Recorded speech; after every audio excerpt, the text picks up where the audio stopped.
Okay, so today we're going to go over the distance and displacement practice problems.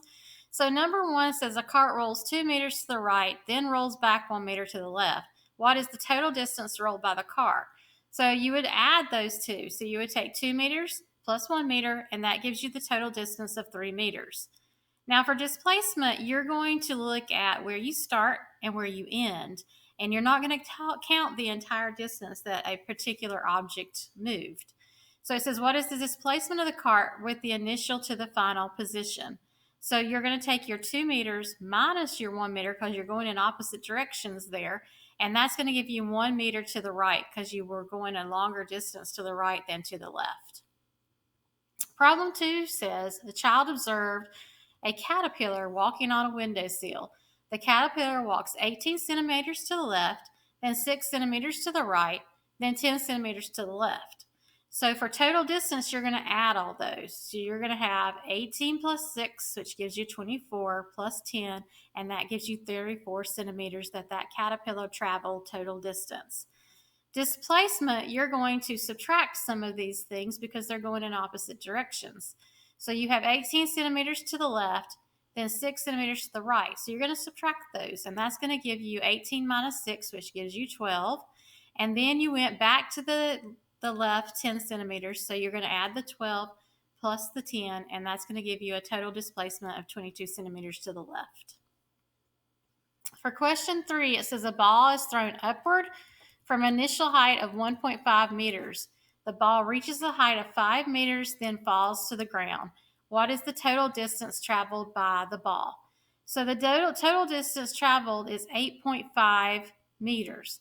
So the ball rises 3.5 meters to its highest point and then falls 3.5 meters back to the original position, then falls an additional 1.5 meter to the ground. So when you add the 3.5 plus the 1.5, that gives you the total, and the other 3.5, that gives you the total of 8.5 is your total distance. Displacement says if a student set the ball initial position at the origin and the positive direction as up, then the displacement of the ball is 1.5 or negative 1.5 from where it started. So 4 says the path from the subway station to the art museum is 3 blocks to the north, then 4 blocks to the west. What is the straight line distance in blocks from subway station to the art museum? So in order to calculate the displacement between the subway station and the museum, students will use the Pythagorean theorem. And they sort of changed the lettering here from the other one, which I don't really like. But it's c squared equals a squared plus b squared. So if you look, you've got 4 blocks going to the left. So they've called that negative 4 blocks, and they've squared that. And then you've got 3 blocks going up. So they're saying that that is 3. So you end up with the square root of 25, which gives you 5 blocks difference, which is your displacement. So 5 says, when looking at a map, a student realizes that Birmingham is nearly due west of Atlanta and Nashville is nearly due north of Birmingham. If the distance from Atlanta to Birmingham is roughly 150 miles and the distance from Birmingham to Nashville is roughly 200 miles, what is the estimated distance from Atlanta to Nashville? So in order to calculate displacement between Atlanta and Nashville, students will use the Pythagorean theorem. So you have 150 squared and 200 squared. That gives you the square root of 62,500, and that gives you roughly 250 miles as your displacement. So for question 6, it says a local sign company needs to install a new billboard. The signpost is 30 meters tall, and a ladder truck is parked 24 meters away from the bottom of the post due to an uneven ravine. How long must the ladder be in order to reach the top of the signpost from the ladder truck? So in order to calculate the displacement between the truck and the signpost, students will use the Pythagorean theorem. So we've got 24 meters squared plus 30 meters squared, which gives us the square root of 1,476. And that's going to give us the final answer as being 38.4 meters. So question 7 says, in order to hike around a portion of Lake Allatoona, or tuna, I'm not sure how to pronounce that. A tour guide determines that he must take his group 150 meters east, 60 meters north, and 75 meters west. There is the displacement of the tour group from its initial to final position on opposite sides of the lake. And so, because more than two directions are involved, students will use a component table to organize their data.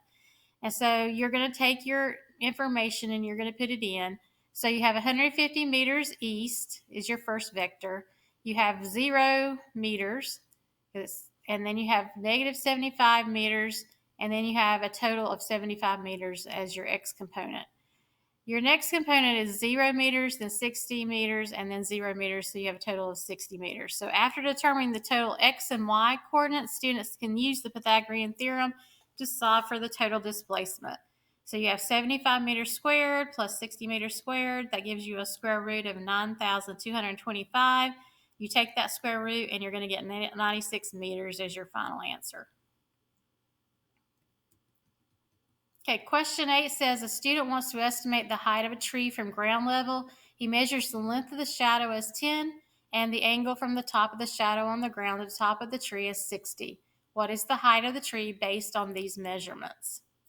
So we don't know the height of the tree, and that's what we're trying to solve. So we're not solving for C this time, we're solving for one of the other letters. So in order to solve for the height of the tree, students will determine which trigonomic function relates to the two knowns, the angle and the length of the shadow, and the unknown, the height of the tree.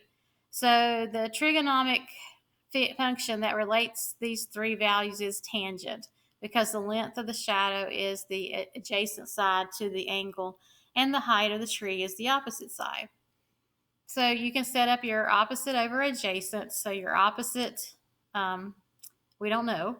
Your tangent is 60 degrees, and your adjacent is 10 meters. So you solve that, and then your opposite would be 17.3 meters.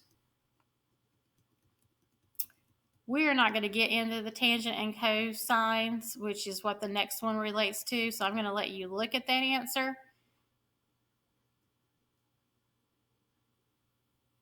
So you can see how to do it, but we are not going to spend a lot of time with that. And then here is also 10, which we're not going to spend a lot of time with. You would have your different degrees there that you would have to figure out. And then you would have to fill in your x component and your y component. And then do your Pythagorean theorem and then your tangent. Combine those results to get your final answer. So those last two I would never ask you in a basic physical science class. If you have questions, join me for a Google Meet.